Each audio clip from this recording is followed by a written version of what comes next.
In this demo, we'll learn how to do convolution in PyTorch.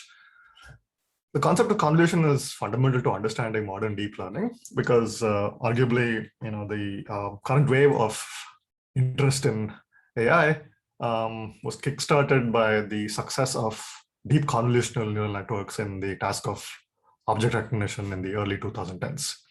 So it's really important to understand. But unfortunately, the way we teach convolution is somewhat mathematical typically, and this tutorial is going to be non-mathematical.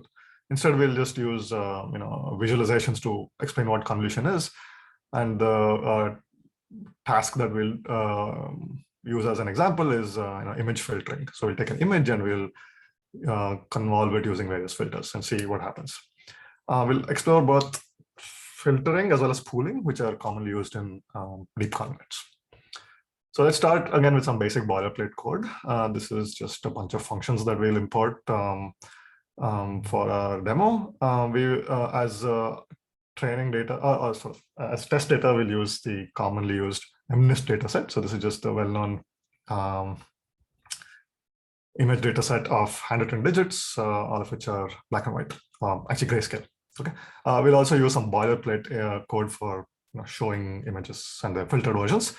So let's get started. So let me start by grabbing a few images from the test data set. So test data is the data that will contain all the images. So let's just grab a few. So let's say I grab 5 images and store them in the variable images. So let's just do that. So it's simple for loop. I'll just read out the entries of test data and store it in the variable image. Okay. So now images is a tensor. It's a tensor of it's a list of 5 items, and each item is a tensor of size 1 times 28 by 28. So for convolution, we will need to convert all variables into torch tensors. So let's just do that by converting this list into a tensor object. So we'll call that tensor object also images, and that we'll do by just concatenating each of the tensors. So we'll what we'll do is we'll take images in the images variable. Now we'll have to add a singleton dimension because torch assumes that everything is multi-channel image. So this is, since it's a single channel image, we'll have to add one extra dimension. Let's do that. So that's achieved by the unsqueeze command. Unsqueeze, of course, is the opposite of squeeze, which removes singleton dimensions. Okay, so that's this. So now we are ready to, so this variable image is now a torch tensor of size 5 times 1 times 28 by 28. Now we can apply convolution onto this variable. The function called con2d in PyTorch is perfect for this. So what does con2d do? So at a very high level, con2d takes a given image, let's say in this case, 1 times 28 by 28, so 28 by 28 image, and acts upon windows of this image and produces outputs. Okay, so it takes every small window of this image, computes a weighted linear combination of its input pixels, and produces an output pixel. There are 2 things to note here in convolution. One is that the operation is local, meaning that the output, each output pixel only depends upon a small local neighborhood of input pixels. So locality is a key feature of convolution.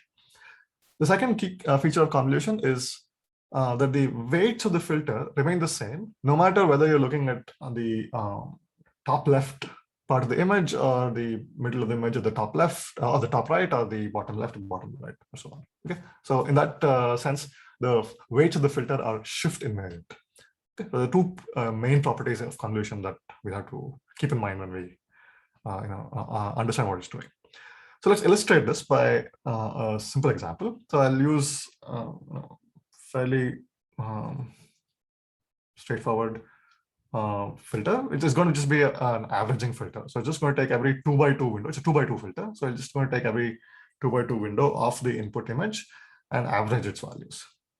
Okay. So actually, in this case, not average, it's just a sum of its values.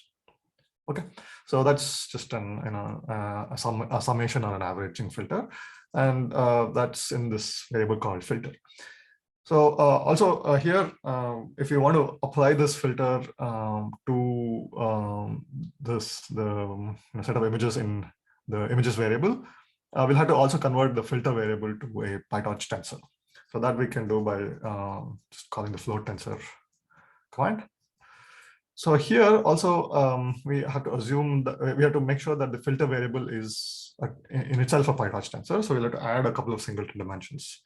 So one singleton dimension to express the number of input filters. So in PyTorch, the default is that filters, inputs are multi-channel, and therefore filters are channel to channel, right? So we'll have to add in this case just this one channel, so there's one input channel, one output channel. So to add two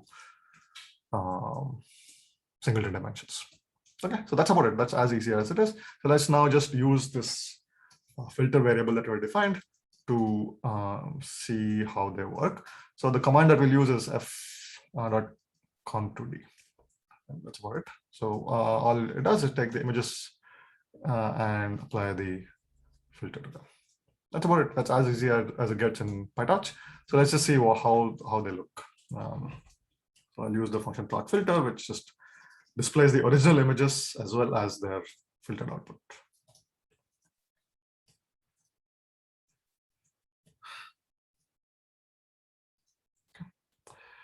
Let's see how that works. And well, they look kind of the same. Okay, it's a bit strange. So, well, the reason is because the, in fact, if you look carefully, you can see a little bit of grayed out effect in the output. This effect becomes a bit more pronounced if we increase the size of the filter. So let me just increase it to say 5 by 5.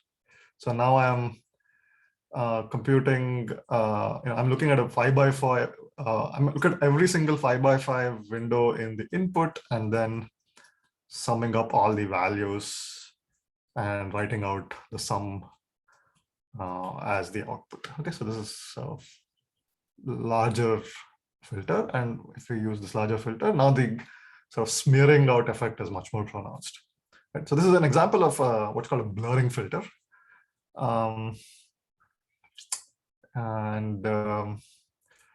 Yeah, you can play around with different filter sizes and also the different choices of the filter weights. In this case, the weights are all 1.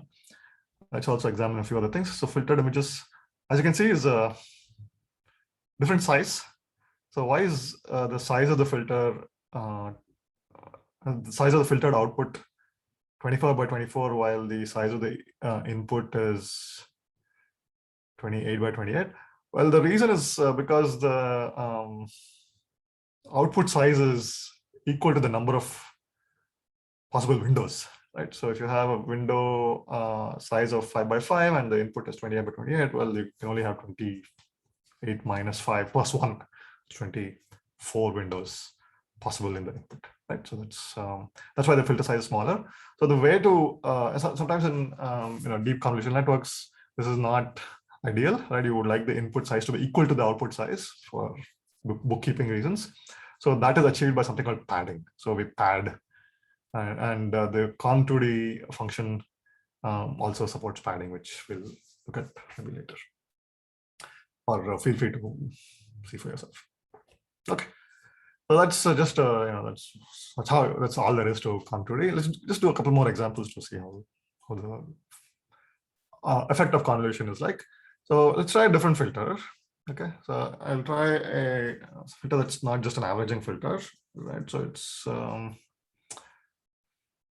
let's make it a bit more interesting. So I'll have we'll stick to a 2 by 2 filter, but we'll have 1s in the first row and -1 in the second row. Okay, so that's basically it. We'll do the same things as before. Just copy the code from above. So what do you think this does? Well, as you can see, it averages in the X direction, but takes differences in the Y direction. Okay, so let's see what this does. Now it's interesting. So now notice that the outputs are all sort of gray valued. So gray is basically 0 in this case, right? And white is positive and black is negative. So that's how you interpret the outputs. Okay. So now notice that most of the output pixels are 0, but some of them are high. Some of the output pixels are positive, and some of the output pixels are negative. Okay. What can you observe from this? Well, so you can see, for example, that the left side of the O has been grayed out. The stock of the 4 has been grayed out. A lot of the 1 has been grayed out. The 1 is almost gone. So what is this filter doing? Well, this is a particular kind of filter called a horizontal edge detector, right? So what's a horizontal edge detector? So if an edge is, so an edge is basically portion of discontinuous, a region of, where the values of the input are discontinuous. So that's really what an edge is, right? So if you have a horizontal edge, say for example the bar of the 7, so that means that the variation in the x direction is not very high, right? But the variation in the y direction is indeed high, right? So this kind of filter basically detects variation in the y direction, because there's a sort of a gradation from top to bottom as we move along the 7, and this kind of filter detects where the gradation is highest, right? So you can see that there's high values in features which are horizontal, right? So this is what's called a horizontal edge detector, and in fact this effect is a bit more pronounced if we increase the filter size. Let's use the same idea, but slightly increase the filter sizes. So I'll add I'll add a dimension to the filter. So it's going to be now a 3x3 filter, where the top and the bottom rows are filtering weights, and the middle row is basically 0. Okay, so this is you can think of it as like an interpolation of this filter, and see what happens. So this now you can actually make out a stronger effect, right? So the bar of the 2 and the 7 are much more, white and black. So you get more visible outputs in the case that we just discussed. So this filter actually has a particular name. This is called a Sobel filter. It's a Sobel filter of order 3. There is a mathematical justification of why we use 1, 2, and 1, -1 and -2, -1, which I won't get into right now, but an image processing textbook or a course will explain why this is the case. Good. So this is basically filtering in PyTorch using conv2d. Interesting questions to ask here are, how do you, for example, implement vertical edge filters? So this is a horizontal edge filter. So how would a vertical edge filter look like? The answer should be quite clear if you stare at this a little bit. Or edge filters, oriented in a particular direction. So if you want, for example, a filter which detects edges oriented at 45 degrees. So how would you implement that? Good. So let's. So that's so much about filtering. Let's now also explain what pooling means. Okay, so filtering is again an operation which takes in an input, in this case input of size 28 by 28, and produces a similarly sized output, slightly smaller perhaps if you don't use padding. So that's 26 by 26. Okay. Pooling, on the other hand, is used to reduce dimension. So in convolutional layers, it's very typical to start with a high resolution image, and then as we go deeper and deeper into the network, a layer may have what's called a pooling operation, which reduces the resolution of the image. So the implementation of pooling is straightforward. So we apply the exact same convolution operation, but then we use what's called stride. So a stride is basically the same windowing operation as we discussed in convolution, but we skip every alternate window, meaning that we look at the first window and then the third window and the fifth and so on. And that means that the output has approximately half the number of values than the input compared to the input. Okay, so that's I say approximately because again there are perhaps fence issues due to slight mismatch between the input and output sizes. Okay, so that's basically what pooling is. It's exactly the same as convolution, but with a certain size. Yeah, so we'll implement pooling using this function average pool 2D. Average pool is exactly what you think it does. It takes in windows of a certain size and then pools its values and computes average, right? And prints the average into the output. Okay, so if you choose kernel size 2, then you should expect the output to have approximately half the size as the input. Okay, so let's see what that does. So you can see, so pooled images here is a variable of size 14 by 14, which is half the size of the input. And visually, you can see sort of blocky artifact in the input. Actually, this is more pronounced if we increase the kernel size. So if we increase it to say size 4, we can see that it's really low resolution, right? So here the size of the output has been decreased by a factor 4 in each dimension, right? And the artifacts are fairly blocky. Okay, so this is just average pooling. Another feature that you can see in the output is that the values are somewhat grayed out, right? That's because, again, you're using averaging as the pooling operation. If you don't want the averages to be grayed out, and if you want brightness to be retained, then another commonly used form of pooling is what's called max pooling. That's just max pool 2D. And let's see if that makes any difference. Yeah, so as you can see, the output is now not grayed out because you're not averaging, you're just retaining the brightest pixel within each window. Right? So max pooling is also commonly used. Okay, so much about convolution, so much about pooling. That's basically really all there is to connects. And these sort of two elementary operations build up all of a couple of other operations also used in convolution networks, such as dropout and batch normalization, but those are really optional in some sense, they're used for training stabilization.